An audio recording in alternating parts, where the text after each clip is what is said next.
bonjour.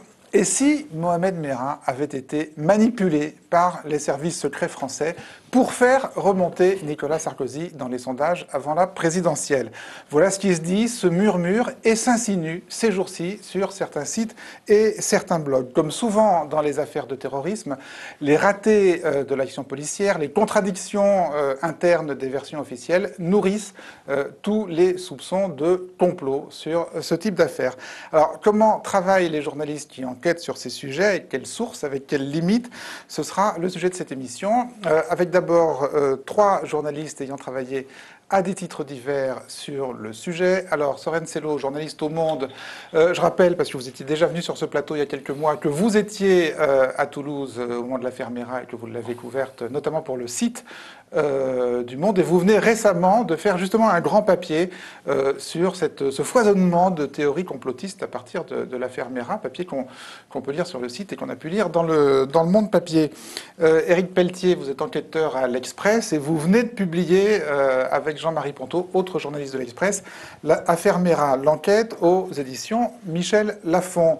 Frédéric Elbert, lui aussi bien connu sur ce plateau, c'était venu il y a quelques temps, vous êtes un ex d'Europe 1. Aujourd'hui, à votre propre compte sur frédéricelbert.com, votre site qu'on voit derrière vous, toujours extrêmement actif sur Twitter, notamment à propos de cette affaire Merah qui a mobilisé votre énergie de tweetos. Me vampirise. Et qui vous a vampirisé.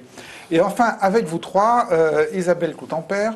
Alors, vous êtes avocat. Je dis avocat parce que vous insistez pour qu'on ne dise pas avocate, mais avocat. Donc, je dis avocat. Du père de Mohamed Merah qui vient récemment de porter plainte contre la France. Et je ne doute pas que vous aurez beaucoup de questions à poser à nos 3 confrères ici, à moins que ce soit eux qui aient des questions à poser. Les 2 sont admis sur ce plateau. Alors, Laure, pour donner un échantillon de ce qu'on peut voir, entendre, lire en ce moment sur Internet, comme on dit, à propos de l'affaire Merah, vous avez repéré un premier extrait qui donne bien le ton. Exactement. C'est une vidéo extraite du site sot.net, qui fait partie de ce que vous appelez sur le site du Monde la galaxie complotiste. La complosphère, il appelle ça. Complosphère, voilà. Alors, c'est une vidéo qui a été quand même visionnée plus de 7000 fois sur YouTube, qui dure au total 22 minutes, et qui remet en cause radicalement la thèse officielle dans l'affaire Merah, avec un titre explicite, « Merah sacrifié pour offrir les élections à Sarkozy ». On regarde un extrait.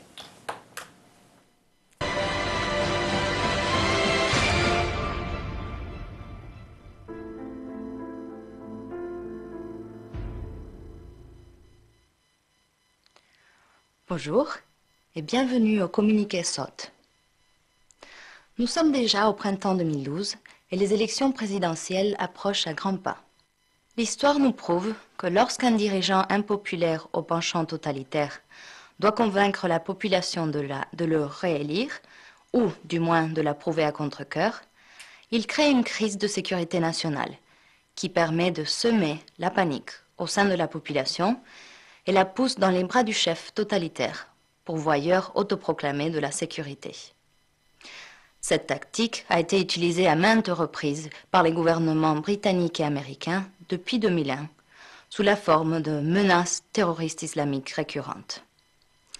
Ainsi, jusqu'en mars de cette année, selon tous les sondages d'opinion, Nicolas Sarkozy allait connaître une défaite cinglante à l'occasion des élections. Puis, quelque chose d'inattendu s'est produit. Le 11 mars, dans la banlieue de Toulouse, un soldat français a été abattu par un tireur portant un casque de moto. Le tireur s'est sauvé sur un scooter Yamaha, modèle T-Max. Alors, que faire face à cette profusion de thèses plus bancales les unes que les autres? La seule conclusion raisonnable est que l'explication officielle est un mensonge. Alors, juste avant d'entrer dans le vif du sujet, alors vous avez essayé d'en savoir un peu plus sur ce site. Quelques mots sur ce site. Voilà, alors j'ai contacté ce site tout simplement via leur formulaire de contact et j'ai été presque surprise qu'ils me répondent finalement sans problème. Alors j'ai eu au téléphone une certaine Juliana que l'on voit sur la vidéo. Alors elle est traductrice de profession d'origine argentine et elle est domiciliée près de Montauban. Alors elle est à l'origine de ce site, également avec Joe Keane, qui lui-même est connu pour avoir écrit des livres remettant en cause la thèse officielle du 11 septembre. Alors, le site a été créé lui-même après le 11 septembre et il revendique une centaine de contributeurs de par le monde entier, aussi bien sur des thèmes concernant le réchauffement climatique, l'industrie agroalimentaire, évidemment le 11 septembre. Ils auraient à peu près 1 million de visiteurs par jour, selon la fondatrice du site. Alors, on s'est demandé aussi comment il est financé. Eh bien, il serait financé par des donations, environ 5 € en moyenne par donateur, ce qui permet quand même aux membres du bureau à l'origine du site eh bien, d'être salariés et de faire ça, de se consacrer entièrement au site. Voilà. Tout ça reposant sur les déclarations de Johanna. Sur les décorations de Juliana. Juliana. Je n'ai pas enquêté davantage. On n'a pas poussé l'enquête.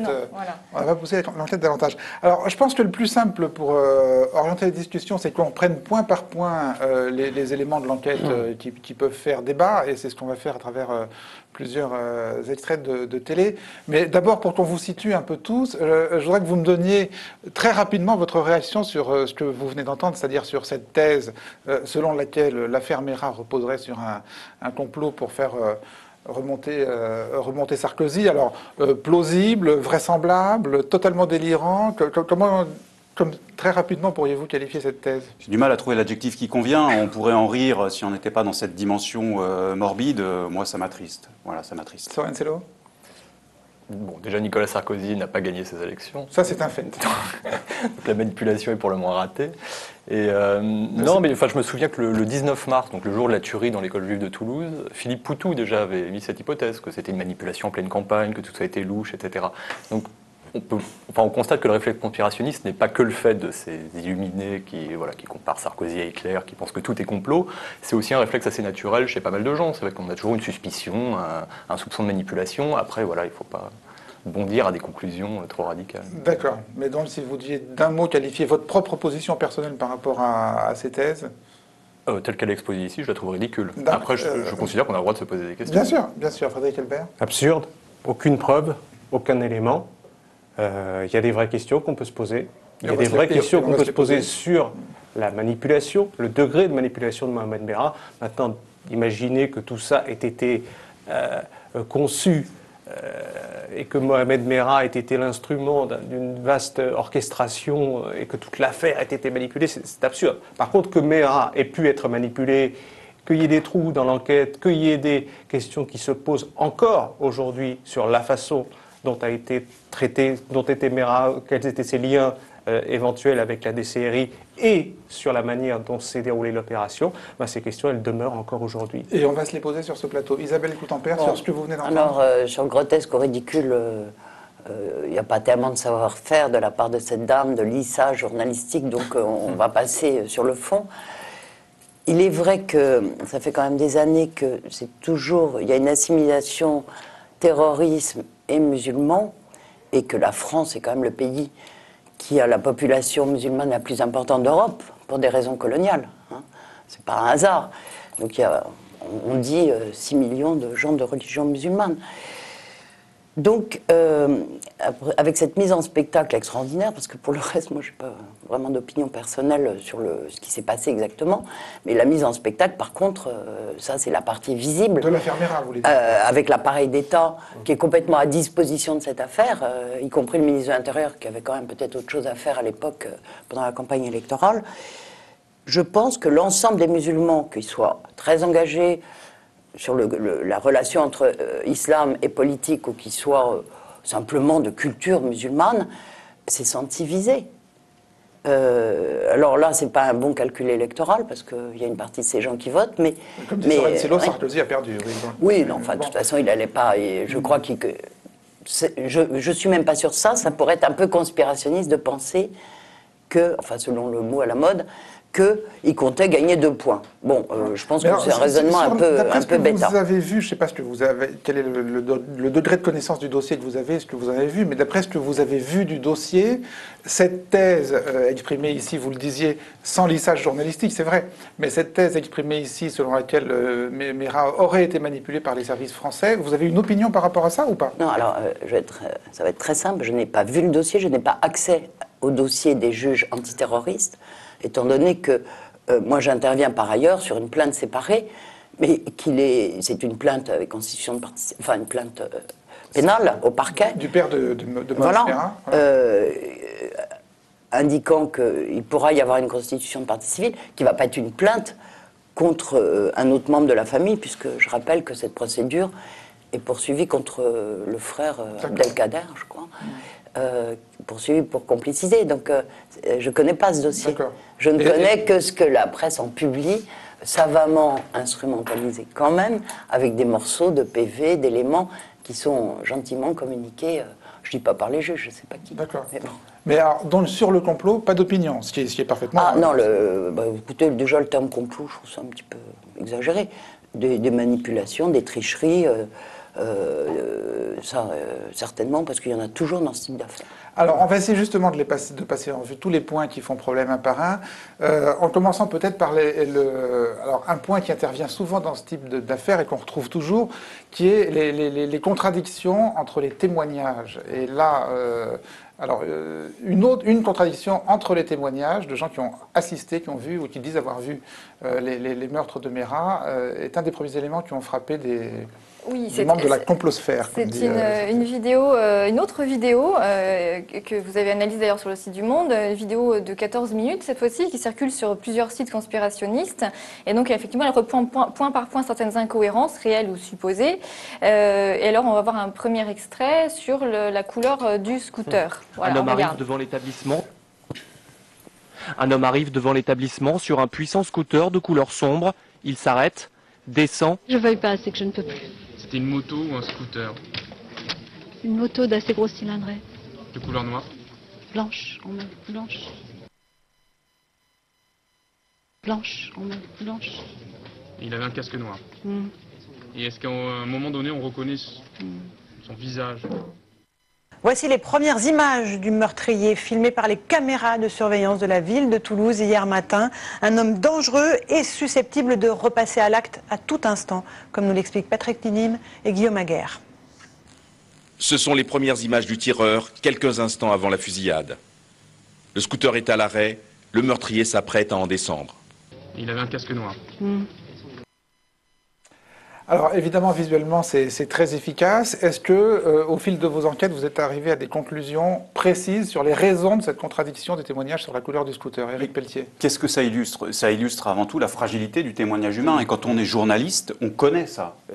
Moi, la première chose que je voudrais dire quand même ici, c'est que la culture du doute, moi, c'est ce que j'ai appris dans ce métier. Et c'est une garantie démocratique que d'avoir la culture du doute. C'est un témoignage, il faut le prendre comme un témoignage et non pas comme la vérité.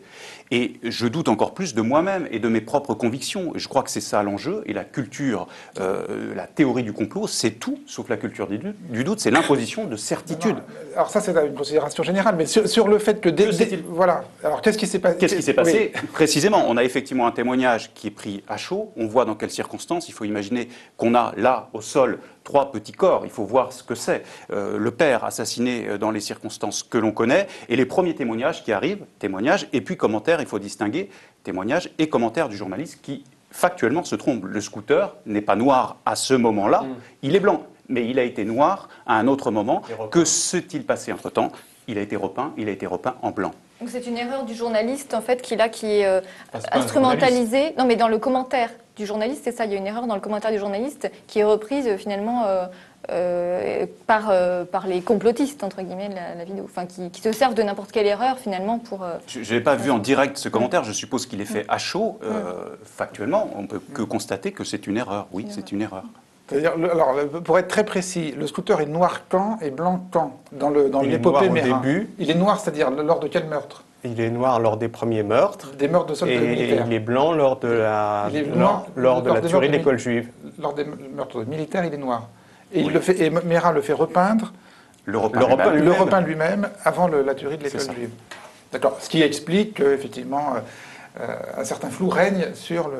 Mais de toutes les façons, il y a eu beaucoup de témoignages qu'on a vus qui étaient complètement faux. Notamment, on se souvient de ce témoignage de cette femme qui déclare avoir vu la visière du tueur se lever et avoir vu qu'il avait un tatouage. Alors, on en a parlé pendant des heures de ce tatouage. Bien sûr, corpulent aussi. Voilà, parfois il était corpulent, petit, parfois grand, svelte.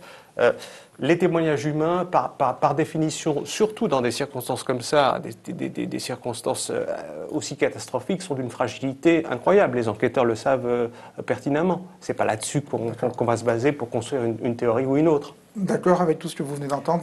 Non, mais on va dire que je n'ai pas réellement de point de vue sur ces questions factuelles, mais j'observe quand même que tout le monde dit, et la culture du doute, oui.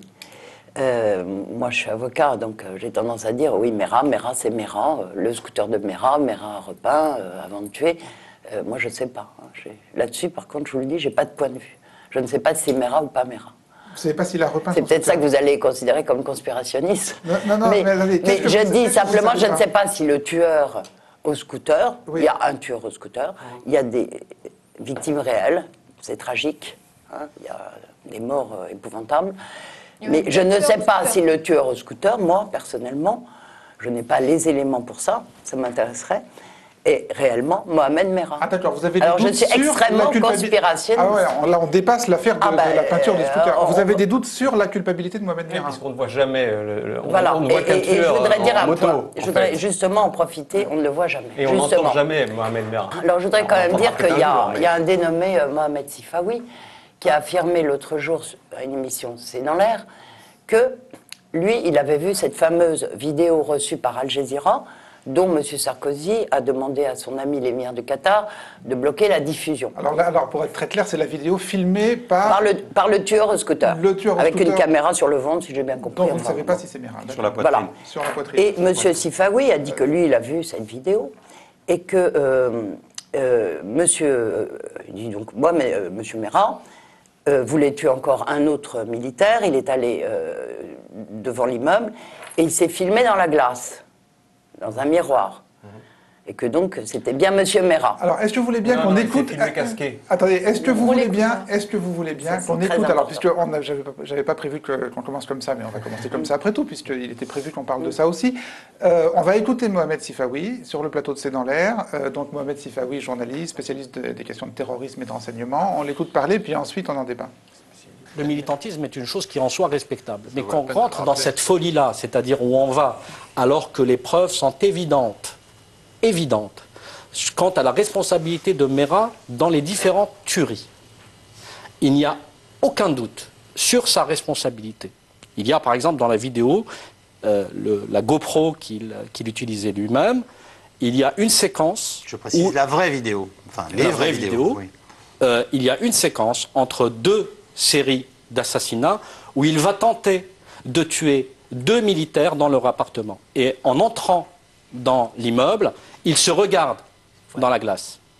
Et il se regarde une première fois dans la glace qui est dans le hall d'entrée et une deuxième fois dans la glace qui est au niveau de l'ascenseur. Là, il appuie sur le 4e étage, il sort un micro-Uzi et il s'apprête à aller tuer ces 2 militaires. Heureusement pour eux, au moment où il sonne, il n'y a personne dans ce domicile. Alors, je résume pour qu'on comprenne bien. Ce que dit là Sifawi, c'est que dans la vidéo filmée par Merah lui-même, on voit à un moment son visage dans la glace.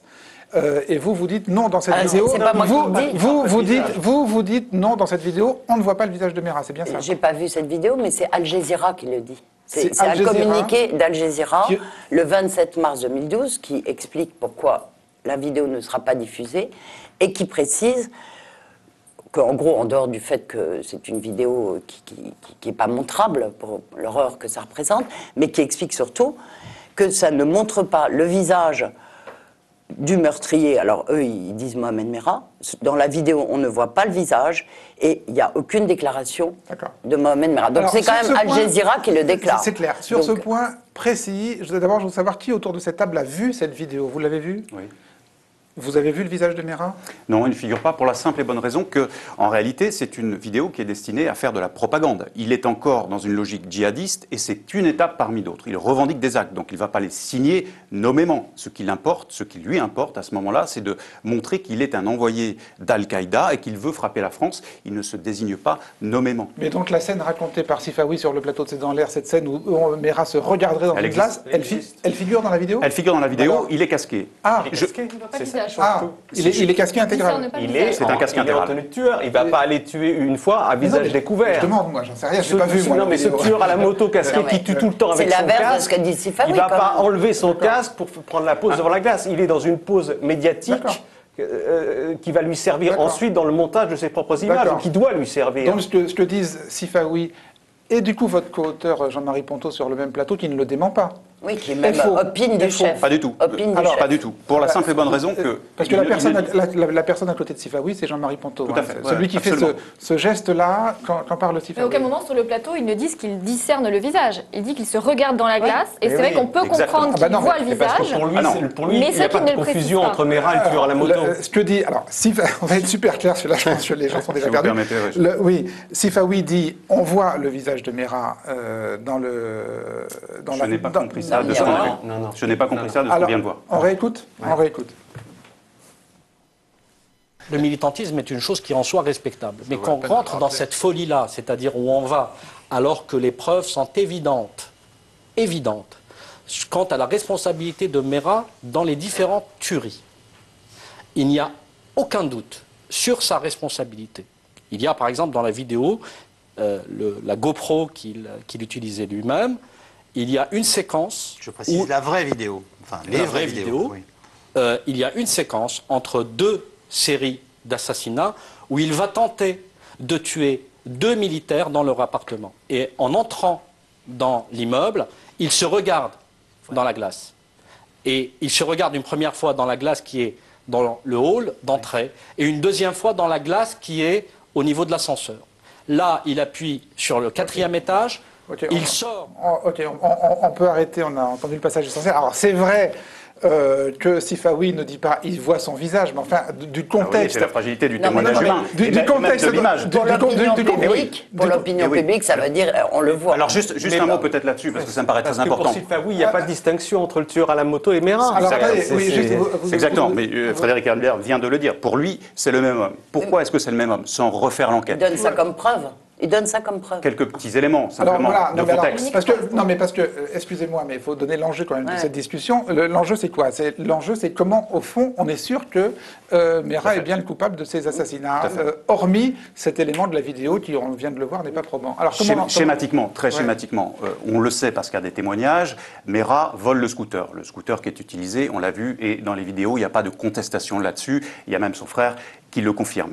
Ces fameuses images, où est-ce qu'on les trouve? On les trouve dans sa caméra GoPro. Quand je dis sa caméra GoPro, c'est celle qu'il a achetée lui-même. On a la facture. Il a acheté la caméra GoPro. Où l'a-t-on trouvé cette caméra? Chez une amie qui explique qu'il est venu, d'ailleurs dans des circonstances qu'on va peut-être évoquer plus tard, il a échappé à la surveillance policière, il est venu lui donner cette caméra. Ensuite, il a une copie du montage dans sa poche lorsqu'il meurt. Il y a une petite clé USB de 8 Go où on retrouve la copie exacte de ce qui a été envoyé à Al Jazeera. Le box, c'est lui qui l'a loué. On trouve le scooter. L'arme du crime est dans le box loué par Mera. Enfin, je peux continuer si vous voulez, ça va nous prendre 1 heure, mais il n'y a pour moi absolument aucune incertitude sur la responsabilité de Mera. Vous êtes d'accord avec ça? Ah oui, je suis d'accord avec ça. Oui, non, je suis d'accord avec ça. Les questions sont ailleurs. Tous ces éléments ne vous convainquent pas. Non, mais attendez. Non, mais je vous pose une question. C'est parce que j'ai vu beaucoup de dossiers judiciaires. Bon, d'abord, je remarque, on fait état de témoignage. Tout à l'heure, on dit le témoignage, c'est fragile. Bon, ça, c'est une chose, on met de côté. Là, on a des éléments matériels. Des éléments matériels. Les enquêteurs disent qu'ils retrouvent, je ne sais quoi, dans la poche, qu'il est allé se promener, il y a un immeuble qui est cerné par des policiers. Non, mais c'est un élément qui est évoqué. Matériels. Non, mais les éléments... La facture, la clé... du scooter. La question, c'est peut-être ça la vérité, mais sauf que je trouve curieux de l'affirmer dès maintenant que c'est M. Mera qui a fait réellement tout ça. Il semblerait que lui-même ait été piégé. Je ne sais pas quelle est l'assiette du piège dans lequel il est tombé, mais en tout cas, on retrouve là. Mais vous n'y étiez pas non plus. Enfin, je pose ça comme avocat, c'est un réflexe d'avocat, justement, de mettre particulièrement en doute, et notamment les enquêtes. Et je le dis franchement, des services spécialisés antiterroristes, je n'ai pas confiance, parce que j'ai vu assez de bidonnage, c'est vrai, malheureusement, pour dire que Voilà, c'est pas toujours fiable, on couvre, on habille, etc. C'est la fragilité de l'enquête, parce que tout se joue en vase clos, hein, que ce soit avec la présence de cet homme de la D-série dont on parlera tout à l'heure, ou avec les hommes du RAID, tout se joue en vase clos et tout se joue entre la police et Mera. Et après, on n'a que des sources qui viennent, qui sont des sources soit étatiques, soit policières. C'est un peu toujours comme ça, non ? Non, parfois, parfois d'abord, on n'a pas affaire à un homme seul. Donc, parfois, quand l'opération est bien menée, on le récupère vivant, ce qui aurait été décisif dans cette affaire. Parfois, on a d'autres témoignages qui valident, on a d'autres pièces. Là, on a une seule source unique qui est effectivement la police, qui est à la fois juge et partie, en tous les cas, pour certains observateurs de cette affaire. Qu'est-ce qui vous amène, si vous soulignez cette fragilité, à partager la conviction d'Éric Pelletier, sa conviction absolue que Mohamed Merah est bien le coupable des assassinats? Parce que je crois que sur ces constatations-là et sur ce point-là, de ce que j'ai pu en savoir aussi, de par les sources que j'ai, de par les enquêteurs en qui j'ai entière confiance, je crois qu'il faut savoir, tout à l'heure vous disiez, il y a un problème, c'est que la seule source, c'est les policiers. Je dis que le problème peut se poser au regard des gens qui justement disent il y a conspiration, il y a des problèmes. Oui, il y a des problèmes, et que même il y a des problèmes par rapport à certains aspects de la version policière. Pour moi, sur ce point-là de l'affaire, il n'y a pas de problème. Par contre, Est-ce que vous faites confiance à vos sources? Ça m'arrive, oui. Au fond, ça repose là-dessus. Non mais au fond, quand on se demande au fond... Le rapport entre le journaliste et la source, dans ces cas-là, est décisif. Ouais. Et les sources, quand Frédéric Kelber parle, que l'on croise, oui, je veux dire, il ne s'agit pas d'une source unique. Parce que précisément, il faut douter évidemment de sa source, même si c'est quelqu'un qu'on peut connaître depuis longtemps, avec lequel on a partagé une série d'affaires professionnellement, mais ça ne suffit pas. Je pense qu'on est tous d'accord autour de cette table. Il faut recouper et croiser. Enfin, c'est le b.a.-ba du journalisme, pardon de le rappeler, et c'est ce qu'on fait tous. Une source ne suffit pas. Elbert vient de dire, ça se déroule en vase clos, et au fond, il n'y a qu'une seule. Ouais, vous n'êtes pas d'accord? Je ne suis pas tout à fait d'accord. Je pense qu'il faisait état, et ce serait intéressant qu'on s'y attarde peut-être, sur les conditions de la négociation avec le RAID. Ça, c'est une chose, c'est un huis clos en tant que tel. C'est une certitude. Un huis clos enregistré, important, enregistré. Mais là, on est dans une procédure judiciaire. Alors, vous ne faites pas confiance forcément à la police antiterroriste ou à la justice antiterroriste, mais il y a des pièces qui vont pouvoir être débattues si un jour il y a un procès de manière contradictoire. Est-ce que cette pièce est fausse? Est-ce que le témoignage qui est ici, couché sur PV, correspond à ce que viendra dire le témoin à la barre? Tout ça. Excusez-moi, s'il y a un procès, mais quel procès? Il y aura peut-être un procès, puisqu'il y a un complice présumé qui est aujourd'hui mis en examen. Si procès il y aura la présence d'Abdelkader Merah, qui est aujourd'hui considéré par la justice comme son complice. Il y aura peut-être d'autres membres si les investigations démontrent qu'il y a un soutien logistique plus large. Le grand regret qu'on peut avoir, c'est que notre consoeur de France 24, qui a eu Mohamed Merah, si l'on en croit, et son témoignage est validé par les policiers, au téléphone lorsqu'il s'échappe dans des circonstances rocambolesques juste avant l'assaut, c'est que cette consoeur qui l'a eu longtemps n'ait pas eu le réflexe de l'enregistrer, parce que ça aurait été une preuve indépendante en possession d'un journaliste. Non, vous êtes marrant, c'est en pleine nuit, elle fait la permanence à France 24. Non, c'est de mémoire, mais elle a eu le réflexe professionnel, parce que je ne sais pas comment sont configurés les postes là-bas, moi je ne peux pas enregistrer la conversation, de le prendre en note. C'est-à-dire que très concrètement, elle avait son combiné là, elle écrivait, et c'est à partir de ces notes qu'elle a décrit la conversation. Un dernier point, comment on peut être sûr que c'est bien Merah qui a téléphoné? Après tout, il n'y a pas d'enregistrement, on peut en douter. C'est la carte téléphonique utilisée par Merah habituellement qui a été utilisée pour activer la cabine téléphonique. Voilà encore un élément. Alors, l'assaut. L'assaut du RAID contre Merah, on va y venir, c'est un des points sur lesquels se cristallisent les incertitudes, les polémiques, les doutes, les soupçons, etc. Laure. Eh bien, vous avez tout dit. Voilà, on va voir un autre extrait de cette même vidéo qu'on a vue tout à l'heure de 14 minutes qui circule sur les sites conspirationnistes. Et donc là, effectivement, il s'agit de l'assaut et on regarde cet extrait. Retour hier, quelques secondes à peine avant l'assaut. Un homme du RAID réajuste son viseur et contrôle une dernière fois son fusil mitrailleur.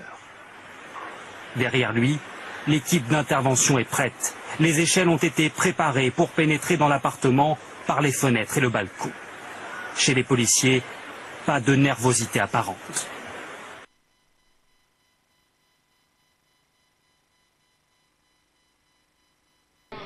Ils font entrer dans l'appartement une petite caméra sphérique pour explorer les lieux. Puis 12 hommes entrent dans la pièce principale. Mohamed Merah, confiné dans la salle de bain, les entend progresser. Il sort de la pièce, tire sur les policiers avec une rapidité et une violence inouïes et parvient même à renverser un bouclier d'un des policiers. Voilà, alors ça, encore une fois, c'est un extrait de la vidéo de la complosphère, comme vous dites, Soren Sello. Alors, dans votre papier, Soren Sello, vous insistez bien sur la fausseté de la première version de cet assaut donnée par le patron du RAID. Oui, tout à fait. Moi, je ne me suis pas intéressé à cet aspect de la vidéo parce que je n'ai pas accès aux pièces, j'ai pas eu accès aux pièces du dossier concernant l'assaut. Mais le patron du RAID, quelques heures après l'assaut, fait un premier commentaire, il fait un premier récit de l'assaut, donc un récit officiel puisque c'est quand même le patron du RAID, au monde.fr. Et pas à moi, mais au site du monde.fr. Et en effet, sa description de l'assaut est totalement incohérente. Et en tout cas, elle est absolument pas validée parce qu'on a appris après coup. Il dit que Merah a 3 Colt, il s'avéra qu'il en avait qu'un. À aucun moment il ne dit que ces hommes ont tiré à balles réelles, il dit qu'ils sont rentrés avec des armes uniquement non létales et par omission. Alors, est-ce que c'est par omission? On ne sait pas, mais il ne dit pas qu'ils sont rentrés avec des armes létales et qu'ils ont tiré 300 cartouches sur Merah pendant 6 minutes. Donc c'est évident que ça, c'est du pain béni pour les complotistes, parce que ce récit ne tient pas debout. Non, et il dit même qu'il devait faire un trou dans la salle de bain après avoir fait prudemment tout le tour des pièces pour y mettre du gaz, alors qu'on voit après dans les images qui ont été tournées par différentes caméras, celle d'un policier, enfin notamment avec son téléphone portable, puis par TF1, que la paroi de la salle de bain est totalement éclatée avec des impacts et des cratères de 38 à 40 mm. Donc ça n'a aucun sens. Un point qui me semble très important. Le patron du RAID dit on est entré avec des armes non létales, il ment. Vous avez pu établir... Non, c'est vrai. Non, c'est vrai. Alors, je ne sais pas qui autour de cette table était à l'intérieur. Moi, je n'y étais pas. Ce qu'on a pu établir, c'est-à-dire que ce qui ressort et des témoignages, nous parlions des sources à l'instant et des sources recoupées et croisées, et du rapport officiel dont on peut douter, qui sera débattu, etc., c'est que précisément, il rentre avec des armes non létales, mais aussi avec des armes létales. Évidemment. Mais oui. Non, mais donc c'est faux. Donc il ment. Quand il dit dans son premier. J'ai pas lu le témoignage. Quand il dit au monde.fr, nous sommes entrés avec des armes non létales, il ment. Il dit, nous avions alors engagé des armes non létales. On ne va pas se cacher derrière son petit doigt. C'est un mensonge par omission, mais c'est un mensonge. Monsieur de Hautecloque, quand même. Non, mais je vous trouve incroyablement indulgent avec ce mensonge. Mais Maurice de Hautecloque, la communication est totalement verrouillée. Je lui ai demandé, via l'intermédiaire d'un de ses amis, voilà, il m'a dit non, je ne peux pas parler. Voilà, c'est une communication qui est verrouillée par l'Élysée. Non, mais il a parlé au monde. Il a menti. La manière dont il parle, effectivement, ça n'a pas de cohérence par rapport à ce qu'on voit et par rapport aux éléments qu'on constate de visu et par rapport à ne serait-ce que cette séquence de 7 minutes, 6 à 7 minutes il ment pas. Si on prend ces déclarations, on peut pas il n'y a pas de flagrant délit de mensonge, en fait. Mais il y a de tels... Excusez-moi. Non, mais il ne dit rien, en fait, tout simplement. Il dit, nous avons engagé des armes non létales, mais il n'y avait pas que des armes non létales. À aucun moment... Nous sommes entrés avec des armes non létales. S'il ne dit pas, il y avait aussi des armes létales... Il y a 28 balles dans le corps de Mohamed Merah. Alors 28 balles... Non, je ne parle pas des faits, je parle de la déclaration du patron du RAID. Il dit, nous avions alors engagé des armes non létales. Sous-entendu, peut-être, ensuite des armes létales sont intervenues. Mais il ne le dit pas. La seule chose importante, c'est les armes létales, c'est pas les armes non létales. On est d'accord. Et après, très vite après, est-ce qu'il y a une autre version qui apparaît dans la presse? Parce que ça, c'est tout de suite après. Mais oui, déjà, qu'on apprend que Merah a 28 impacts de balles sur le corps, déjà on sait très bien. Il s'est tué en tombant de sa... Excusez-moi, j'arrive pas à comprendre les raisons de votre apparente indulgence envers... Non, c'est pas une apparente indulgence. Vous me dites, il ment pas, excusez-moi. Non, mais écoutez, encore une fois, je n'ai pas vu le texte. Ce que vous m'en dites est un mensonge, au pire par omission, mais n'est pas un mensonge. Nous sommes rentrés avec des armes non létales, ils sont rentrés avec des armes non létales. Je n'arrive pas à comprendre votre interrogation. Ils avaient aussi, et vous le lirez, vous l'avez peut-être lu, dans le livre, avec des armes évidemment létales. Il faut se souvenir que Merah avait tiré sur des policiers, en a blessé 2 grièvement. Il n'y a pas de contestation sur ce point, je pense. C'est pas la question, c'est pas la question. On parle des armes du RAID. Tout à fait. Et donc, on peut parler de celle de Merah aussi. On en parlera aussi. Je voulais y revenir juste après. On finit sur les armes du RAID. On finit sur les armes du RAID et ensuite on peut tout à fait parler des armes de Merah. D'accord. Sur les armes du RAID, il y a pour moi aucune, et pour personne d'ailleurs, aujourd'hui aucune interrogation. Ils ont riposté, ils ont tiré à hauteur, c'est dans le dossier, de quasi 300 balles tirées par le RAID, 69 tirés par Merat. Ce qui m'amène à parler des armes de Merat. Merat, à ce stade, n'avait pas 3 armes. Il avait au départ 3 armes. Une a été jetée par la fenêtre, donnée au RAID en échange d'un talkie-walkie. Il lui en restait 2. Il lui en restait 2, et sur cette dernière, enfin, il en avait 2 dans l'appartement. Il en donne une, il lui en reste une. Et lors des échanges de coups de feu, évidemment, il faut imaginer l'ambiance confinée, la tension, etc. Et on nous dit, au sortir de cet assaut, Merat est monté à l'assaut avec 2 armes. Nous, on détermine dans le livre qu'il n'en avait plus qu'une. Il n'avait plus qu'une arme à la main. On pose la question au RAID. Pourquoi est-ce que vous avez menti sur ce point? Réponse, il y a eu une confusion énorme dans l'assaut. Il a été blessé à une main. Il a dû changer de main pour tirer. Et cette confusion nous amène à faire ces premières déclarations qui sont faites à chaud et qui ne sont pas la réalité. Attendez, on est dans 30 mètres carrés. 300 balles, 7 minutes de fusillade, 300 balles d'un côté, 60 de l'autre. Mais tout le monde est mort. Moi, je voudrais qu'on m'explique ça. Comment est-ce que c'est possible que cette fusillade... Vous savez qu'une fusillade dure 10 secondes, il y a déjà... Voilà, c'est terminé. 20 secondes, c'est déjà énorme. 7 minutes, 300 balles. Au niveau de la maîtrise du feu, c'est quand même pas terrible. À la décharge du RAID... Donc 28 impacts et il a un gilet. Si, il a une balle. C'est une. Après, ça c'est tiré de l'extérieur, mais pendant les 6 minutes de fusillade... On ne sait pas. Non, mais d'après la version mais non, mais on sait pas.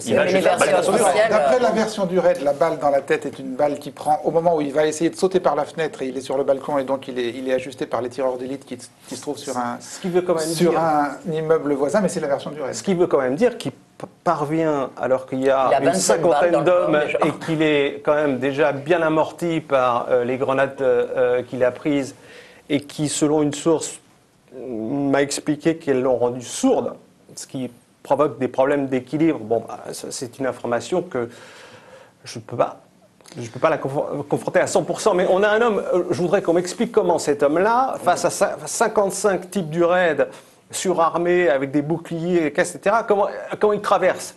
Par où il traverse? Comment il passe par le balcon? Comment est-ce qu'il saute? Enfin, je veux dire, je suis sûr qu'Éric Pelletier a une explication. Ça n'a pas de... Non, pas forcément. On n'a pas d'explication. Surtout, on a des questionnements, et ceci est un questionnement et tout à fait légitime. Tout à fait légitime. Non, mais c'est énorme. Enfin, je veux dire, la manière dont Albert le raconte, c'est énorme. Enfin, je veux dire, on se dit... Les grenades, c'est vrai. Les grenades, évidemment. Le nombre de tirs, je vous ai donné les éléments du dossier. On peut douter des éléments du dossier. En tout cas, ils sont là. Ce qu'expliquent les hommes du RAID, c'est qu'en réalité, ils ont cherché à confiner, dans un premier temps, Merat au fond de l'appartement, c'est-à-dire dans la salle de bain. Et c'est dans un deuxième temps, lorsque Merat s'est rué à l'assaut, qu'ils ont tiré. Voilà, il faudra maintenant qu'il soit entendu. Les 300 balles, comment ils expliquent les 300 balles, les 300 tirs? Il faudrait poser la question. On leur a posé la question. Je vous explique, par ce confinement, cette nécessité de confiner. Quand ils confinent, ils ne tirent pas. Si, ils tirent. Pour confiner, ils tirent. D'accord. Donc les tirs sont des tirs d'intimidation, enfin je ne sais pas comment on dit techniquement, de confinement. Moi non plus, je ne suis pas un spécialiste de l'intervention. En tout état de cause, voilà ce qu'ils expliquent. Ils ont tiré les premières balles pour le maintenir à distance dans ce réduit qu'était la salle de bain. Dans un second temps, il est monté à l'assaut et ils ont riposté. Voilà. Non mais moi hypothèse, enfin, oui, mais argument des policiers. L'argument des policiers. Alors moi je veux pas non plus faire la guerre gendarmerie ou leur RAID contre le GIGN. Bon, il se trouve que j'ai analysé tous les éléments vidéo et toutes les images avec un type qui s'appelle l'adjudant Prugno, qui est le premier homme qui est rentré dans l'avion qui avait été détourné par le GIA. Sur l'aéroport de Marignane, où il y a eu cet assaut du GIGN en 1994. C'est le premier qui rentre. Alors, je vais vous dire, déjà, au niveau maîtrise du feu, il est quand même plus efficace que le RAID, puisqu'il tue 3 terroristes en tirant 4 fois. Donc, ils sont nuls, c'est ça? Non, mais lui dit que la version du RAID ne tient pas debout. Voilà, il dit qu'ils l'ont fumé, puis qu'après ils ont arrangé quelque chose. Il dit qu'ils ont utilisé évidemment des armes létales. Il décrit son hypothèse à lui. Ils l'ont fumé et ensuite ils ont arrangé quelque chose. C'est-à-dire, dans quel but aurait-il Il ne comprend pas, par exemple, il ne comprend pas quand on appartient à cette unité-là, à une unité d'élite, pourquoi on ne fait pas une opération de saut de dessus, une opération ce qu'on appelle en milieu ouvert. Pourquoi est-ce qu'on va aller à l'assaut? Pourquoi est-ce qu'on va aller à l'assaut avec une seule équipe qui va rentrer par la porte alors qu'on sait que la doctrine veut qu'il y ait un groupe d'assaut qui rentre par la porte, un groupe d'assaut par la fenêtre. Albert, on ne va pas se noyer dans la technique. Non, mais c'est pas compliqué. Vous soulignez bien les invraisemblances, là, les invraisemblances du récit policier de l'assaut. Vous les soulignez très bien. Quelle est votre hypothèse? Ah, mais j'ai pas d'hypothèse. Le problème, c'est que ces questions-là, à laquelle il n'y a pas de réponse, et à laquelle, ou alors il y a des réponses comme le dit Soren, qu'apporte Amaury du Haut-Cloque, de la même manière, pourquoi on déclenche à 3 h du matin un assaut en plein milieu d'un appartement, d'un immeuble où il y a des gens qu'après on va évacuer en catastrophe. Enfin, tout ça n'a pas de cohérence, si ce n'est la volonté politique, et l'agenda politique. C'est-à-dire que le lendemain matin, il y a un moment où ça suffit. Mera qui met la France à genoux, ou pas Mera, je ne sais pas, ça, enfin moi je pense que c'est Mera, Mera qui met la France à genoux, ça suffit. Ce terroriste qui met la France à genoux, ça suffit. Et on ne veut pas pendant qu'il y ait les obsèques à Jérusalem et en même temps des parachutistes à Montauban, qu'il y ait en même temps encore cette question sur comment ça va se terminer, est-ce qu'il va y avoir des morts, etc. On veut que ça soit réglé avant les obsèques, et ça c'est une volonté politique. Non, mais ça je suis prêt à entendre ça, mais ça n'explique pas les 300 tirs. Non, et c'est pour ça que les complotistes, c'est du pain béni, c'est du pain béni pour les complotistes. On parle de 3 armes, de 2 armes et ensuite d'une arme. Qu'aurait eu Mera. Non, mais ça, Pelletier a bien expliqué les raisons de la confession selon les policiers. Est-ce que vous avez posé, est-ce qu'il était possible de le prendre vivant? Est-ce que c'est une question que vous avez posée aux enquêteurs? Est-ce qu'eux se sont posé la question a posteriori? Est-ce qu'ils auraient pu le prendre vivant? C'est évidemment une question centrale dans ce dossier. Moi, j'ai une certitude, c'est qu'ils souhaitaient le prendre vivant. On n'est pas forcément d'accord là-dessus. Pour moi, c'est une certitude. Ma certitude n'a pas grand intérêt. Mais elle repose sur des éléments de fait. C'est-à-dire que dans ce cas-là, si on veut le tuer tout de suite, il est assez simple. Étant donné le rapport numérique, et on parlait de l'armement, il a 2 Colt 45 et en face, on a une armée, enfin policière, mais on a une armée. Il est assez facile de le neutraliser tout de suite et de se priver de ces 32 heures de siège qui vont tenir la France en haleine. On va aussi, et c'est très important, enregistrer les conversations. Enregistrer les conversations, ce qui montre qu'on est dans une logique de police judiciaire. Il va falloir étayer, il va falloir amener des preuves à la justice. Et pour moi, ça, c'est central. Sur l'assaut, parce qu'il y a 2 phases d'assaut. Attention, il ne faut pas confondre le premier assaut raté et le deuxième assaut qui doit se terminer. Est-ce que vous voulez bien laisser parler Isabelle Coutempère? Si j'ai bien compris, sur l'assaut. Un courrier qui a été adressé par le patron du GIGN à M. de Haut-Cloque pour lui soutenir le moral. Le terme neutraliser veut dire tuer, c'est ça, dans le langage pro-policier. Bon, alors neutraliser, moi je dis, je parle avec bon sens, parce que c'est pas non plus mon métier de m'occuper de ces questions de police, mais un type tout seul avec 300 ou 400, on peut même l'arrêter, même s'il est un peu armé, on peut l'arrêter, l'endormir, je ne sais quoi, sans le tuer, tout de suite, en dehors de la question du délai, du calcul de délai. 300 ou 400 suréquipés avec le ministre de l'Intérieur aux commandes qui est en train de camper à côté, c'est pas un problème. On peut le prendre sans le tuer, et très vite. Il est enfermé, c'est un immeuble. Attendez, pourrir. Il y a 300 ou 400 policiers. C'est un immeuble qui est encerclé. Il y a un siège. C'est-à-dire, on parle de l'assaut, mais c'est un siège. C'est un siège. Alors, c'est pas compliqué quand même. Ça me paraît pas compliqué. Ou alors, que fait la police?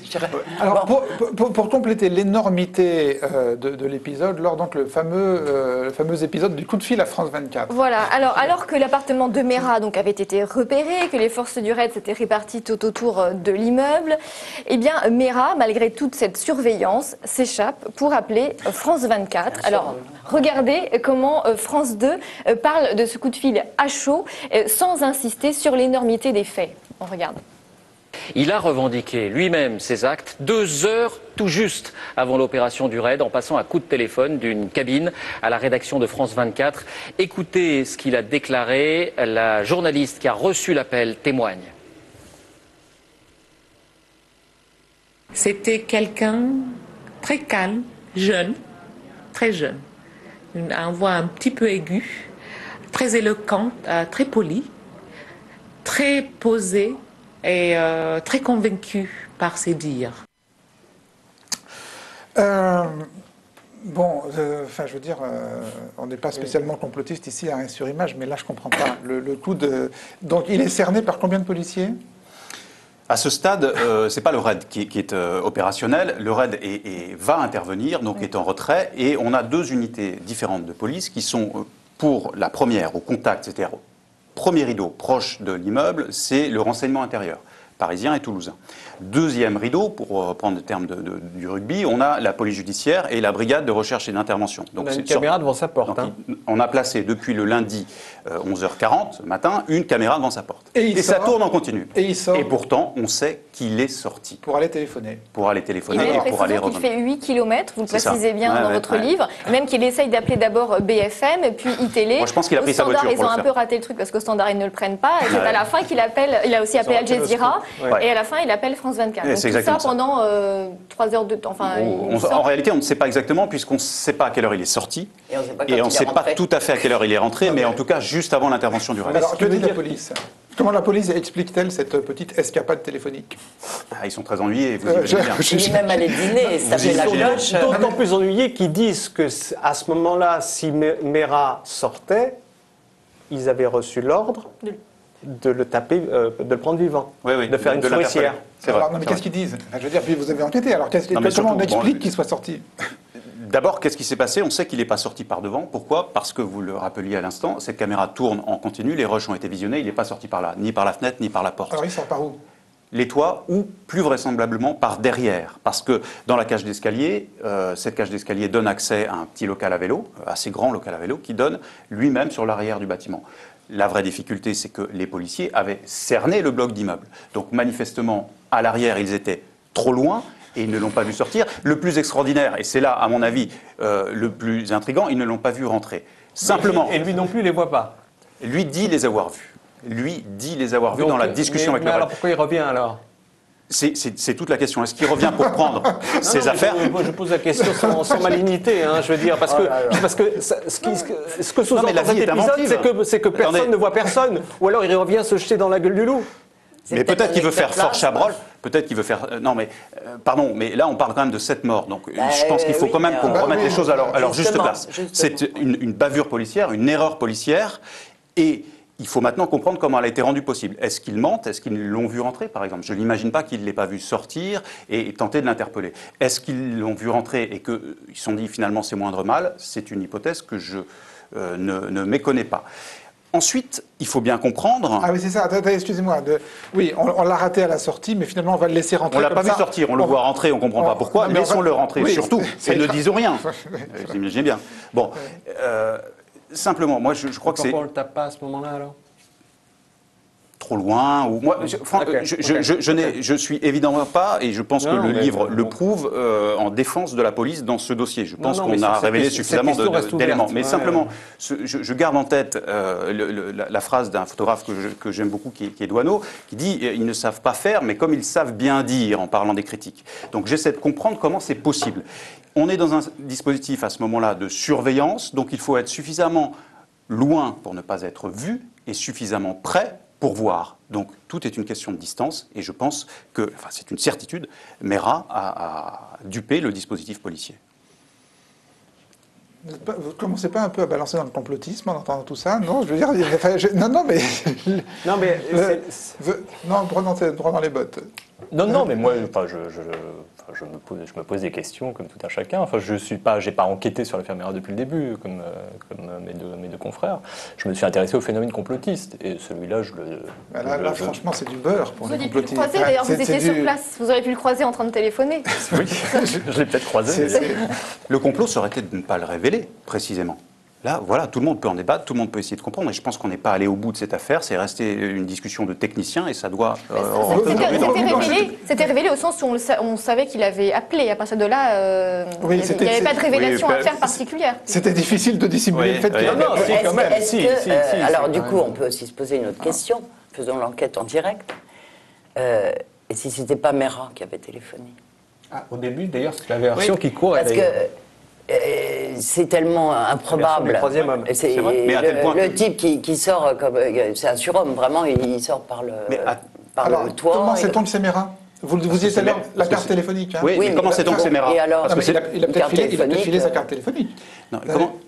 Comment sait-on que c'est Mera ? Ça, c'est intéressant. C'est Mera qui le dit. C'est moi, Mohamed Merah. Si. Attendez, laissez-moi finir. La conversation, il s'adresse. Il dit, est-ce que vous avez eu la journaliste de France 24? Il y a une discussion avec le RAID, et qui est là aussi enregistrée, et j'espère que ces enregistrements seront versés, je pense qu'ils vont l'être, à la procédure.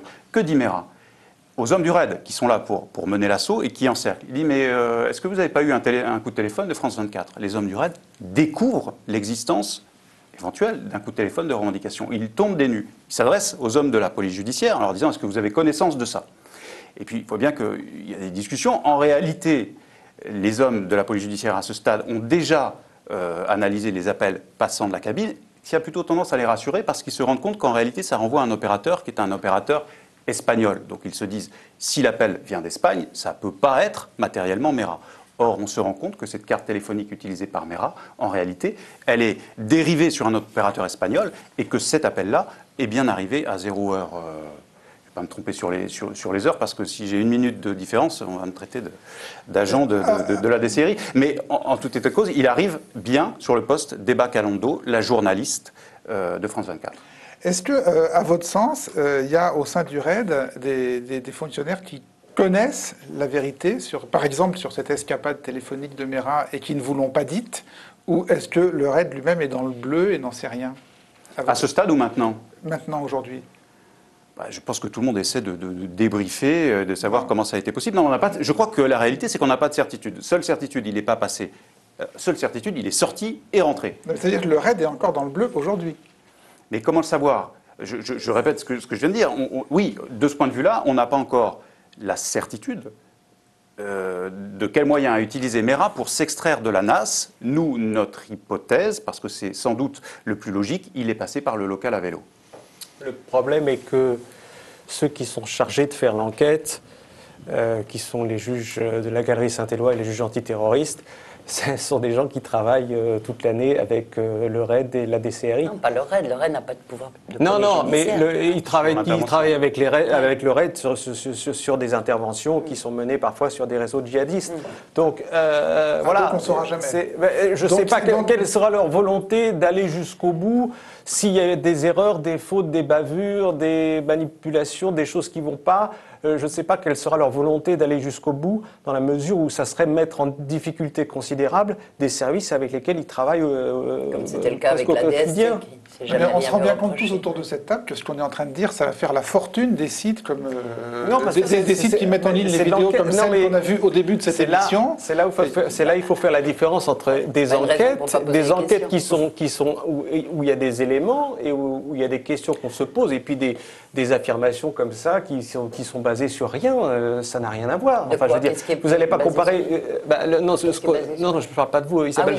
Je parle de cette jeune femme argentine là qu'on a vu nous raconter que Sarkozy et Hitler, c'était la même. Laissons de côté la jeune femme argentine et parlons du siège et de l'assaut. Je suis désolé, je veux dire, aucune explication satisfaisante. Non, à ce jour, c'est pour ça que je dis, efforts d'investigation. Y compris de la nécessité de le tuer. Même légitime défense. La révélation qu'Éric Pelletier fait avec Jean-Marie Ponto, c'est tout à leur honneur, mais c'est une révélation à laquelle il manque Quelle révélation la révélation que c'est bien lui qui sort et qu'il échappe au dispositif, qui traverse le dispositif et puis qui rentre chez lui, qui est écrite noir sur blanc et qui est en procédure. Alors, j'ai noté quelque chose d'assez étrange. Excusez-moi, c'est quelque chose à laquelle il manque un morceau. Il manque l'explication. C'est un article de 20 minutes se référant à un article du Parisien que je n'ai pas. Mais bon, cite le Parisien. 2 lignes téléphoniques au nom de Mohamed Merah étaient sur écoute lors du siège de son appartement. Ils sont où les portables? Une vingtaine de coups de fil auraient été émis et reçus via ces numéros. Et le parquet prétend que Mohamed Merah n'avait pas de téléphone avec lui, justifiant cette affirmation par le fait qu'il aurait demandé un talkie-walkie pour pouvoir communiquer.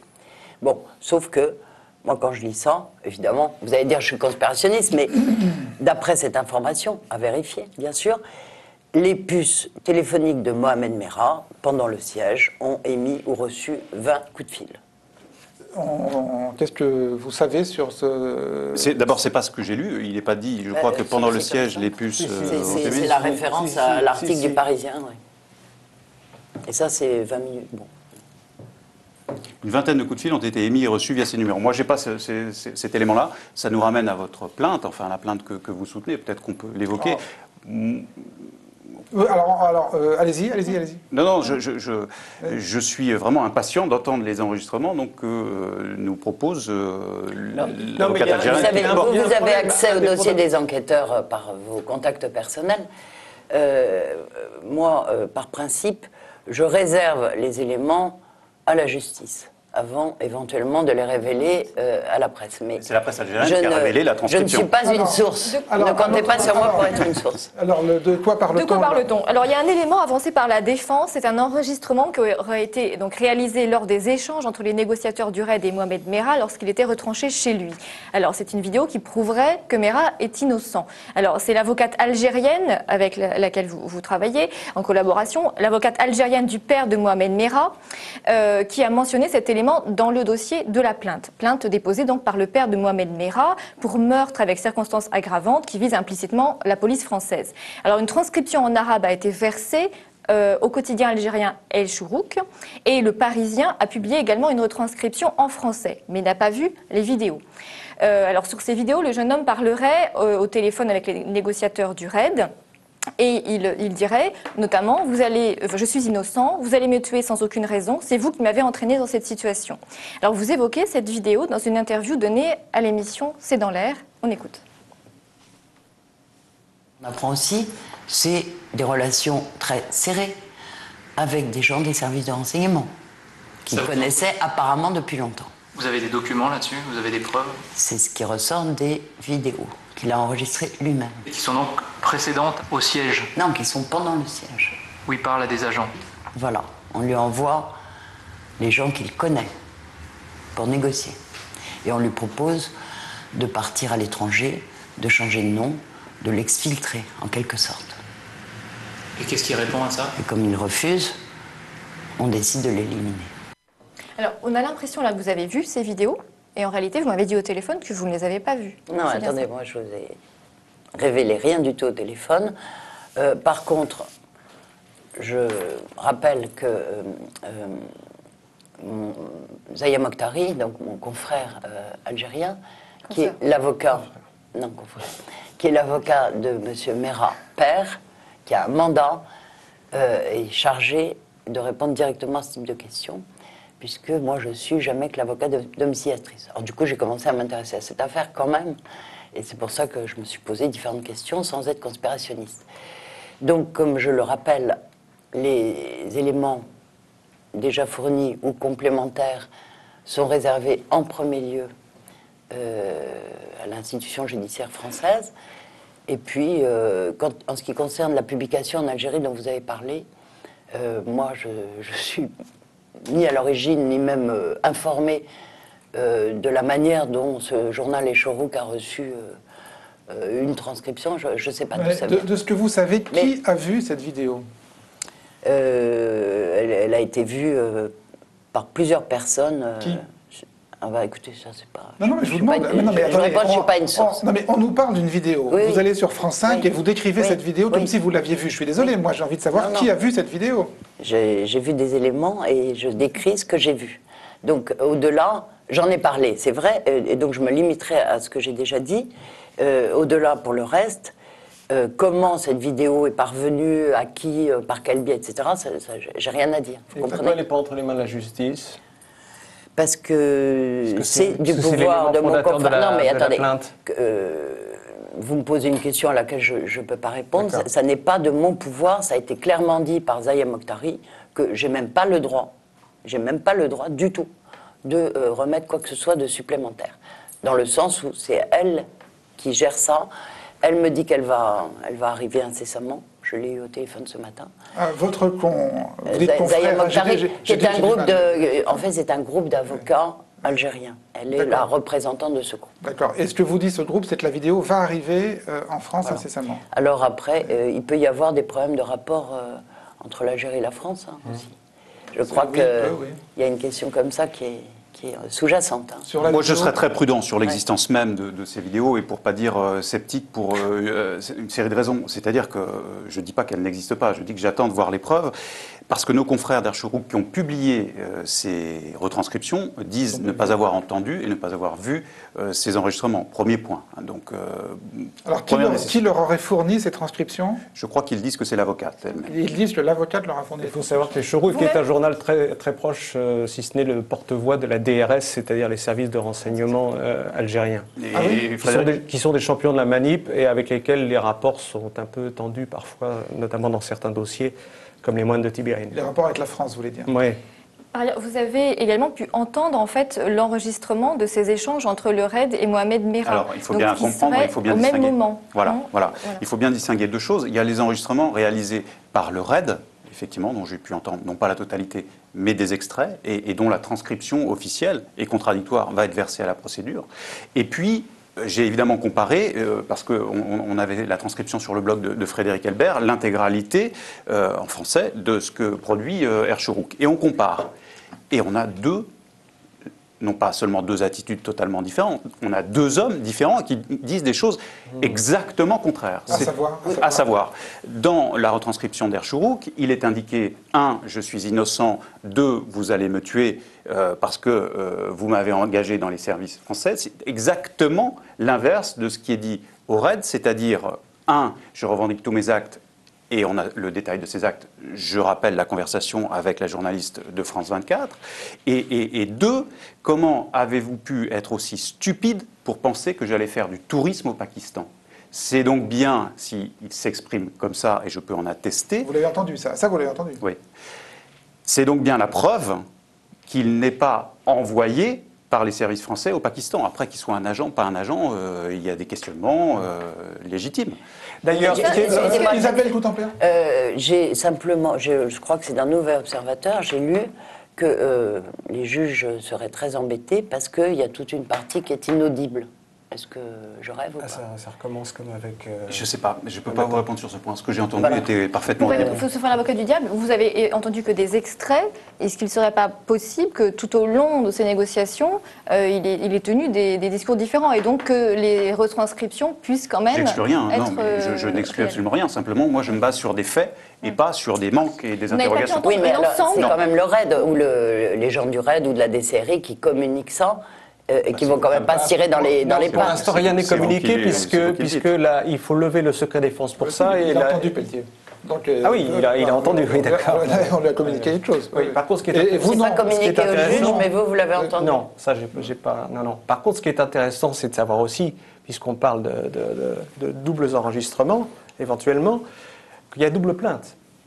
Et qu'il n'y a pas uniquement la plainte du père du présumé tueur, en termes judiciaires. Il y a aussi la plainte qui a été déposée par le père d'un militaire, qui est en quête de vérité. Voilà. Et que cette plainte-là, on peut difficilement lui rejeter au visage.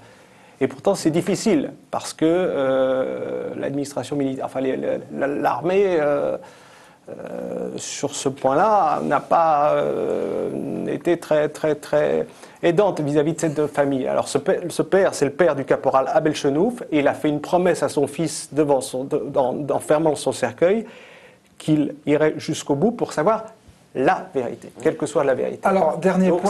C'est quelqu'un qui se pose des questions, et légitimement, et c'est le père d'une des victimes. J'avais juste une petite question, parce que toujours sur ces extraits, on vous a fait entendre que des extraits de cet entretien, et pourquoi on ne vous a pas fait entendre l'ensemble? Parce que ça dédouanerait tout de suite, et en entendant l'ensemble de ces échanges, vous auriez entendu que les retranscriptions étaient fausses. En tout cas, ou alors vous les auriez entendues, mais...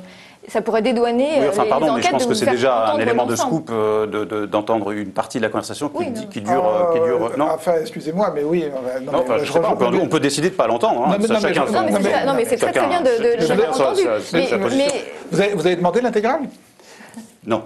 Pourquoi? Parce que il y a des problèmes qui se posent qui sont purement techniques, vous imaginez bien, et en l'occurrence de traçabilité. Soyons clairs. Donc, de traçabilité, ça veut dire que c'est un document qui est confidentiel et s'il y a la moindre trace d'une transmission, étant donné qu'on est dans un domaine informatique, ça va poser des difficultés à un certain nombre de sources. Il y aura celle de violation de secret d'instruction. Mais pas seulement violation du secret de la défense. Violer un peu ou violer beaucoup, je veux dire. Violation du secret de la défense. J'en avais parlé de la transmission et de l'écoute. Et de l'écoute d'une bande et d'un enregistrement qui dure 7h30. Vous avez entendu combien sur 7h30? J'ai entendu des extraits. 10 minutes, combien? Oui, de cet ordre-là, un peu moins. Oui. Ouais, ça laisse de la marge. Ça laisse de la marge, comme dit Albert. J'espère qu'on aura, pour le coup, l'intégralité de la transcription. On ne peut pas leur reprocher d'avoir fait. On essaye tous de faire notre partie du chemin. Hein. C'est difficile et compliqué. Quand même, d'avoir accès à des choses qui sont classifiées secret défense, c'est quand même pas à la portée de s'il y avait un peu plus de transparence, ça irait mieux. Si c'était facile, on ne vous le demanderait pas. Non, mais je sais bien. Mais ce que je veux dire, c'est que c'est aussi, voilà, c'est que ce bouquin, il apporte des choses formidables et en même temps, il laisse, il reste quand même des sacrés points d'interrogation. Sacrée zone d'ombre. Alors, pour terminer, voilà, ce qui fait que nous ne sommes pas leaders sur le marché actuellement au niveau des enquêtes MERA. Ce sont les sites complotistes qui ressortent en premier à chaque fois. Quand vous regardez, ils cartonnent, ils font des scores incroyables. Les vidéos comme celles qu'on a vues font des scores incroyables par rapport aux enquêtes classiques des journalistes. Dernier point, et pas le moindre, les rapports donc de MERA et de la DCRI, manipulés, pas manipulés. Laure ? Voilà, Mohamed Merah était-il un indique des services de renseignement? C'est ce qu'a sous-entendu en tout cas Yves Bonnet, l'ancien directeur de la DST. Alors ce que l'on sait, c'est que Merah a effectué plusieurs voyages au Pakistan, en Israël ou encore en Afghanistan. Alors au Pakistan, il aurait été directement en contact par téléphone avec un membre de la DCRI.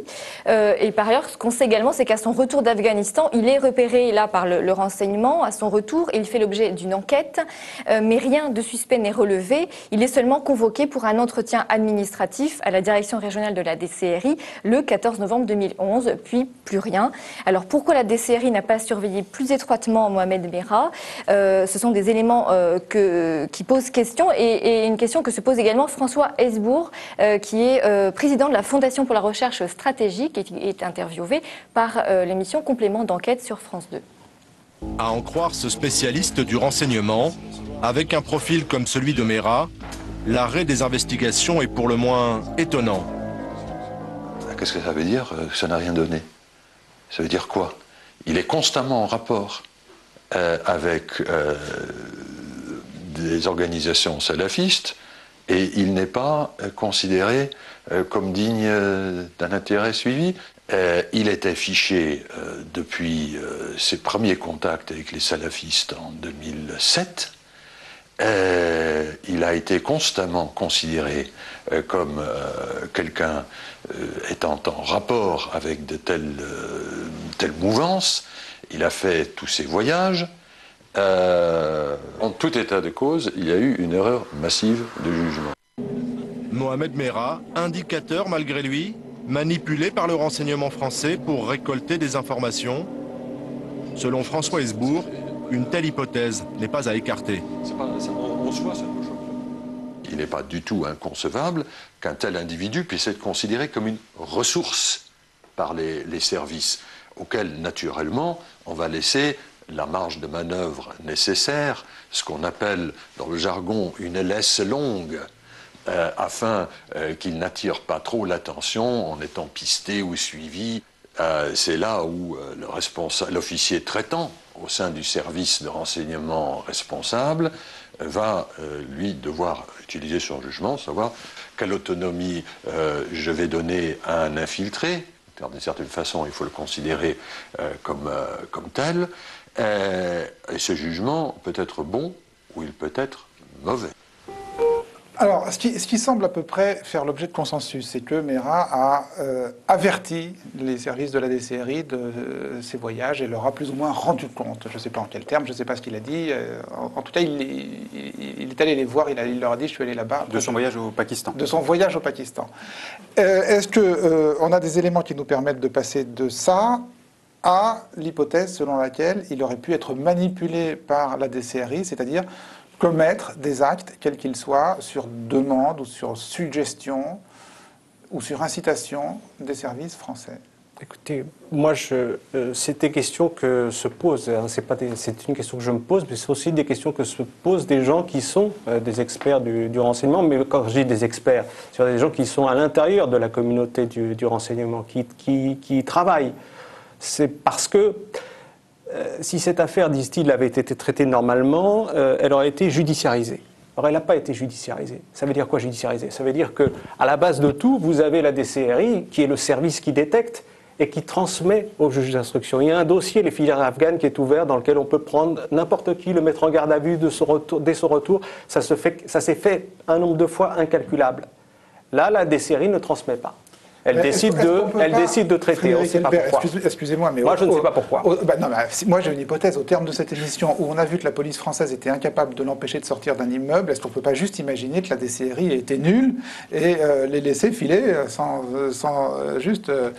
mais qu'il les ait bernés, c'est une chose. Maintenant, c'est une évidence. Maintenant, à partir de quel moment il les berne? Est-ce qu'il y a eu d'autres choses? Je crois qu'on est dans ce dossier à la limite de la nécessité de la surveillance de ces milieux dangereux et des libertés publiques. Je pense, et je milite pour ça, qu'on ne peut pas incarcérer quelqu'un simplement parce qu'il rentre du Pakistan. Pardon de le dire. Ça a été fait. Les lois antiterroristes, c'est l'arbitraire total. Et une présence forcée de se présenter au commissariat. Je me suis assez battue contre cet arbitraire laissé à la merci des juges antiterroristes dans le cadre de lois d'exception. Je suis contre. Et je veux dire, il y a eu énormément d'abus pendant des années. Des gens qui n'ont rien fait, qui sont juste allés dans un pays et la thèse, c'était de dire ils reviennent pour commettre des attentats. Je parle de ce dossier-là avec les éléments et c'est important. Justement celui-là. Et qui a payé ses voyages aussi, par exemple? Qui lui a donné des passeports? On ne peut pas aller au Pakistan et en Israël avec le même passeport. Je vous réponds avec les éléments de connaissance dont je dispose. Qui lui a donné ses passeports? L'ambassade. L'ambassade du Pakistan, quand il est rentré au Pakistan, l'ambassade afghane à Dushanbe quand il est rentré en Afghanistan, autrement dit, il était en règle. Maintenant, la question qui est l'ambassade afghane qui donne un passeport français, à ma connaissance. Mais il avait un passeport français, non, un visa. Non, mais on peut pas aller à la fois au Pakistan avec le même passeport et en Israël ensuite, c'est pas possible. C'est d'abord, je crois, c'est l'inverse. Et dans l'autre sens, et ensuite, à ma connaissance, c'est d'abord Pakistan et ensuite Israël, ou d'abord Israël ensuite Pakistan? Non, Israël et ensuite Pakistan. Israël puis Pakistan. Oui, mais avant, il y a d'autres voyages dans des pays où il ne pourrait pas rentrer en Israël. Les pays, par exemple, il est allé en Syrie avant, et avec un visa syrien, il ne rentrait pas en Israël. Si vous voulez, il y a 3 groupes de voyages, Proche-Orient, Moyen-Orient, et puis ensuite le Pakistan. Il faut savoir qu'il est binational, il est à la fois français, algérien. Je ne sais pas s'il a un passeport algérien, je pense. En tout cas, il a un passeport français dont on retrouve la trace dans ces différentes pérégrinations. Peut-être qu'il joue avec les deux. En tout cas, il faudra le déterminer. Ce qui pose question, c'est sa présence non pas au Pakistan d'une manière générale, mais sa présence dans des zones extrêmement sensibles qui sont les zones tribales. Et ça, c'est un des éléments du livre. On sait aujourd'hui que l'activation de 2 de ces adresses Internet a été découverte quasi en temps réel par un grand service occidental. La question étant de savoir si ces informations ont été transmises à la France. Aujourd'hui, on sait qu'elles l'ont été, mais quand les services français disent l'avoir obtenu après les tueries. Ce que vous appelez un grand service ce qui est un problème. Non, vous voulez parler de la CIA ou du FBI? Pas forcément. Pourquoi il y aurait un secret là-dessus? Parce que ça nous renvoie aussi à nos sources. Donc vous avez... D'accord. Bon, ok. Et quand vous dites il a un passeport algérien et il a dû s'en servir, c'est facile à vérifier ça? Je ne sais pas s'il a un passeport algérien ou pas. Oui, je vois dans la presse algérienne qu'il était censé ne pas avoir de passeport français. Parce que je veux dire, pour les enquêteurs, s'il y a vraiment une recherche de trouver la vérité, c'est pas du tout difficile de savoir si Mohamed Merah était détenteur d'un passeport algérien, puisque c'est même en Algérie. Peut-être l'ont-ils déterminé déjà, je ne sais pas. Plus sur le coup de fil qu'il aurait passé avec un membre de la DCRI alors qu'il était au Pakistan. Oui, ça aussi c'est très intéressant. On sait qu'il est, alors qu'il se trouve au Pakistan, et que ce voyage n'a pas été détecté par les services de renseignement, ce voyage au Pakistan, puisque la surveillance à ce stade n'était plus effective. Donc les services de renseignement lui envoient une lettre, une convocation, et cette lettre, il l'envoie à son domicile. Ce qui, moi, me laisse penser quand même qu'il y a d'autres modes de traitement d'un indicateur que d'envoyer un courrier à son domicile. Pour la petite histoire, ce courrier, il est ouvert par sa maman qui vient faire le ménage et qui découvre la lettre du renseignement. Donc, c'est pas... et en plus, la convocation a lieu au commissariat de Toulouse. Bon. Il y a d'autres, encore une fois, modes de traitement plus confidentiels d'un informateur. En tout état de cause. Et sa maman l'appelle, pendant qu'il est dans une zone très secrète au Pakistan, sa maman l'appelle en lui disant la police te convoque. À ce moment-là, il n'est pas dans une zone très secrète, il est à Lahore. Et il appelle de Lahore et il appelle les services de renseignement en disant « je vais venir, je vais me présenter ». Évidemment, les policiers vérifient d'où vient l'appel, et cet appel provient véritablement de Lahore. Et il se présente dans ce fameux rendez-vous du 14 novembre qui est central, parce que là, on ne détecte pas sa dangerosité. Enfin, ça, c'était la communication de l'État français depuis le début, justement.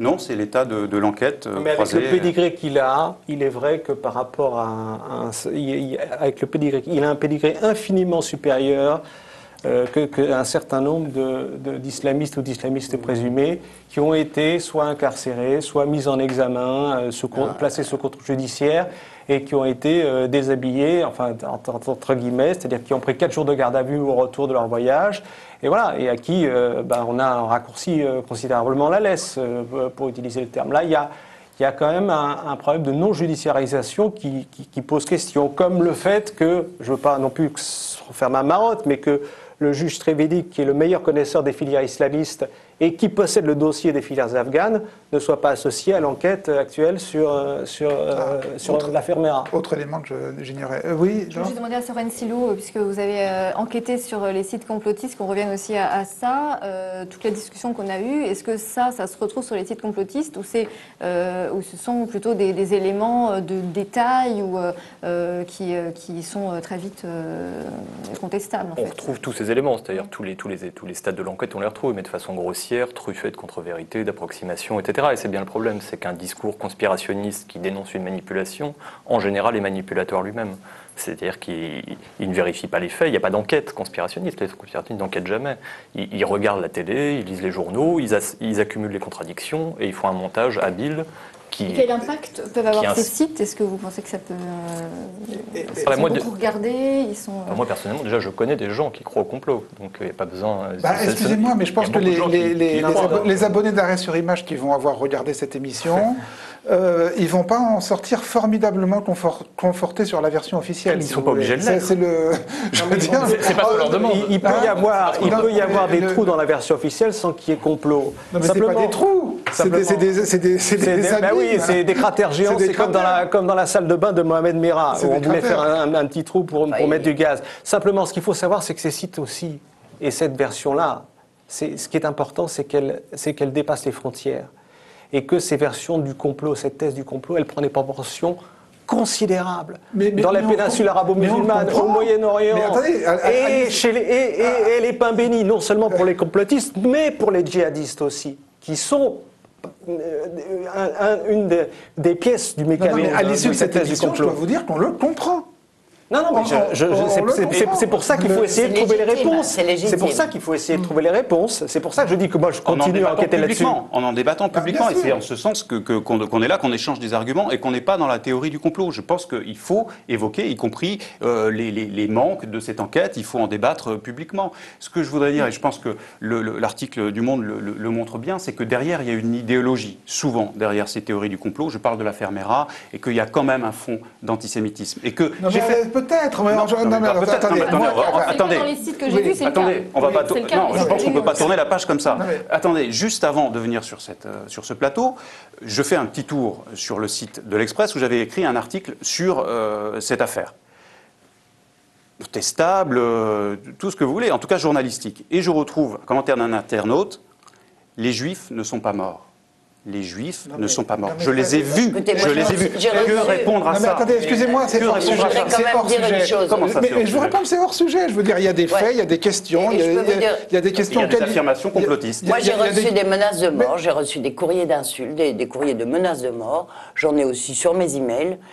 C'est pour dire que, vous voyez, Malheureusement, il y a beaucoup de gens qui sont extrêmement violents dans leur discours, qui ne veulent pas comprendre ni d'autres religions, ni d'autres opinions. On est dans une société intolérante. Mais c'est vrai que dès lors qu'il y a une mise en spectacle officielle qui pose beaucoup de problèmes, je veux dire, la responsabilité, elle est là.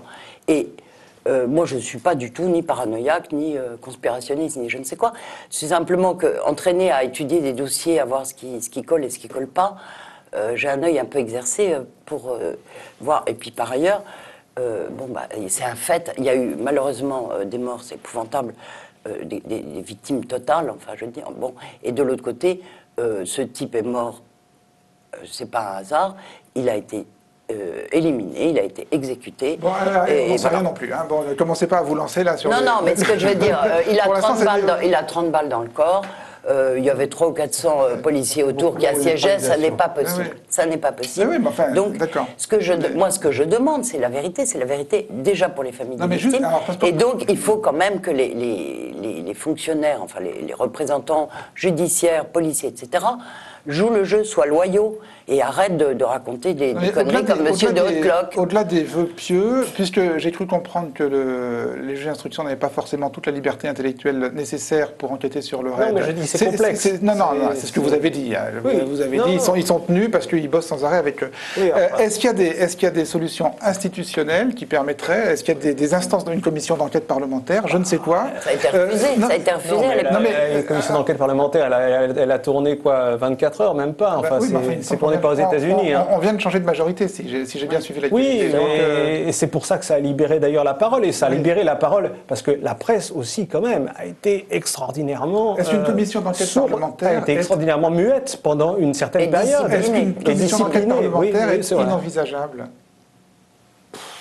Ça serait une usine à gaz, à mon avis. Et puis public, pas en secret, quoi, parce que sinon, ça n'a aucun intérêt. Moi, je pense qu'on n'a pas tiré les enseignements de cette affaire Mera. C'est-à-dire qu'on est resté dans un débat qui est, comme toujours en France, très, très clos, très secret. Je parle des services de renseignement. Il y a eu des échanges entre la DCRI, la DGSE. On a fait le bilan, mais un bilan purement technique. Donc, évidemment, on n'en a pas connaissance. Je pense que cette affaire méritait plus. Qu'est-ce qu'il y a eu? On a associé la représentation parlementaire, mais seulement sous la forme de la délégation parlementaire au renseignement. Donc, c'est 8 députés, 8 sénateurs. Ça a duré combien de temps? Une demi-journée à huis clos. Je pense que cette affaire mérite plus. Ok, en tout cas, nous, on n'a pas fini d'en parler. Merci à tous. Merci de nous avoir suivis. À la semaine prochaine.